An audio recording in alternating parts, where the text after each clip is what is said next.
سلام، خبرهای رادیوی آزادی را از روز جمعه 30 اکتبر تقدیم میکنیم. پرزیدنت تاجیکستان امامعلی رحمان در دوشنبه روز 30 اکتبر در حاشیه ملاقات رئیسان حکومت‌های کشورهای اتحاد دولت‌های مستقل با نخست وزیر روسیه دمیتری مدودیف دیدار و ملاقات کرد. دفتر مطبوعات پرزیدنت خبر داد که رحمان با تحکیم روابط استراتژی هر دو کشور تاکید کرده از جمله به موضوع مرگ مرموز طفل 5 ماهه تاجیک عمرعلی نظرف هم مراجعت کرده است. رحمان اظهار امیدواری کرده است که تحقیق حادثه مرگ عمرعلی به طور منصفانه جریان میگیرد و خادمان پلیس مسئول مرگ مجازات میشوند. مدودیف گفته است که این پرونده را زیر نظارت شخصی خود دارد. نصف روزی 30 اکتبر جلسه سران حکومت‌های کشورهای اتحاد دولت‌های مستقل با امضای 40 سند مربوط به توسعه همکاری‌های اقتصادی و اجتماعی خاتمه یافت. در جلسه شورای رهبران حکومت‌ها ما ذکر نمودیم که رشد کشورهای ما با عامل‌های زیاد ارتباط دارند که در جهان امروزه ارز هستی نمودند و به مقیاس معینی به سرعت و شکل رشد اقتصادی و اجتماعی و نظم و امنیت کشورهایمان تأثیر می‌گذارند. گزارش مفصل همکارمان شهلای گلخواجه از این نشست را در سایت رادیوی آزادی تماشا کنید. کارشناسان بانک جهانی با نظرداشت عمیق رفت بحران اقتصادی در روسیه دورنمای درآمدهای مهاجران خارجی کاری در این کشور را برای 2-3 سال نزدیک ناامید کننده ارزیابی می‌کنند. هانس تیمر کارشناس ارشد بانک جهانی میگوید بنابر رکود اقتصاد روسیه و کم شدن کارهای ساختمانی حدود 1 میلیون مهاجر کاری تاجیک در آن کشور جای کار خود را از دست می‌دهند. کاهش اقتصاد روسیه قبل از همه به کشورهای تاثیر می‌کند که اقتصاد آنها پایبند پول مهاجران است. در یک صحبت اختصاصی با همکارم عبدالله اشرف، هانس تیمر دورنمای درآمد مهاجران تاجیک را در روسیه شرح داد. So my first observation is that نرخ نفت از آن شوکی که حالا اثر می‌گذراند در آینده نزدیک بیرون نمی‌شود. نرخ نفت باز هم ارزان خواهد شد و متناسباً از اقتصاد روسیه نیز در 2 سال آینده رشد را نباید انتظار شد.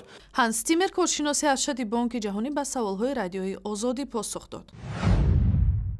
ساکنان روستاهای ناحیه فرخار تاجیکستان که در مرز با افغانستان جایگیرند میگویند صدای تیر و جنگ از آن سوی مرز به گوش آنها هم میرسد. صدای تیر میآید، میشنویم، داکو میترسن. گاه شب میشه، گاه روز میشه. میشنویم و مو علاخون هم میشه، مو خدمت کردگی دیدگی همارا زنکا علاخون میشوند. در قلمرو ولایت تخار افغانستان که هم مرز با ناحیه فرخار تاجیکستان است، امروز هم درگیری‌های سنگین میان نیروهای دولتی افغانستان و جنگیان گروهی طالبان ادامه داشت. رویارویی‌ها بیشتر در منطقه‌های خواجه‌غار و خواجه بهاءالدین جریان دارد. مقامات میگویند 30 شورشی به شمول جنگیان خارجی در این منطقه کشته شدند. آنها میگویند که بعد آزادسازی کامل خواجه‌غار نوبت عملیات در ولسوالی در قطع خواهد رسید که 2 روز پیش زیر نظر طالبان گذشت.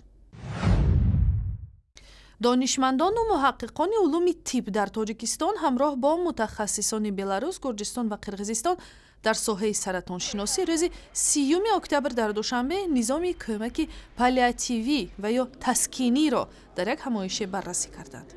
نظام پالیاتیوی برای جمهوری‌های شوروی سابق یک ساحه نوی مراقبت بیماران گرفتار سرطان به حساب می‌رود و در تاجیکستان تنها تجربه 5 ساله تطبیق را دارد. کمک پالیاتیوی در بیماری‌های سرطان، بیماری‌های سیل، بیماری‌هایی که امروز طبابت نشونده و در بیمار در آخر حیات خود و دستگیری روانی، دستگیری اجتماعی و طبابت مخصوص گردانیده شده پالیاتیوی باید برای این شرایط فراهم آورده شود. در تاجیکستان بیش از 15,000 نفر به کمک تسکینی نیاز دارند و آنها بیشتر بعد گرفتاری به سرطان، سیل و یا ویروس عدم مسئولیت بدن به این حال دچار می شوند. дар душанбе намоишгоҳи маҳсулоти саноатӣ ва ҳунарии ҷумҳурии покистон ҷараён дорад ки бештар бо ҳадафи муаррифии имкониятҳои тавлидии ин кишвар ва талоши ҷалби корхонаҳои тоҷик барои ҳамкорӣ бо онҳо ташкил шудааст. мақомоти палатаи савдои тоҷикистон мегӯянд ҷониби покистон бештар ба ҳамкориҳо дар соҳаи дорусозӣ, коркарди пашмупӯст ва истеҳсоли ғизо майл нишон медиҳад. рӯзи 29 октябр дар душанбе ҳамчунин ҳамоиши соҳибкорони тоҷику покистонӣ баргузор шуд ва ба гуфтаи масъулин мавзӯи асосӣ роҳҳои тавсеяи ҳамкориҳо ва ҳам сармоягузорӣ ба иқтисоди ҳамдигар будааст. мизони табодули молу коло миёни тоҷикистону покистон $100 миллион дар солро ташкил медиҳад. ва барои тамошои шакли пурраи ин навор ва дарёфти ахбору видеои бештар ба сайти интернетии Радиои Озодӣ, шабакаҳои иҷтимоӣ Facebook, Twitter, YouTube ва ҳам замимаи Радиои Озодӣ барои телефони ҳамроҳ муроҷиат кунед.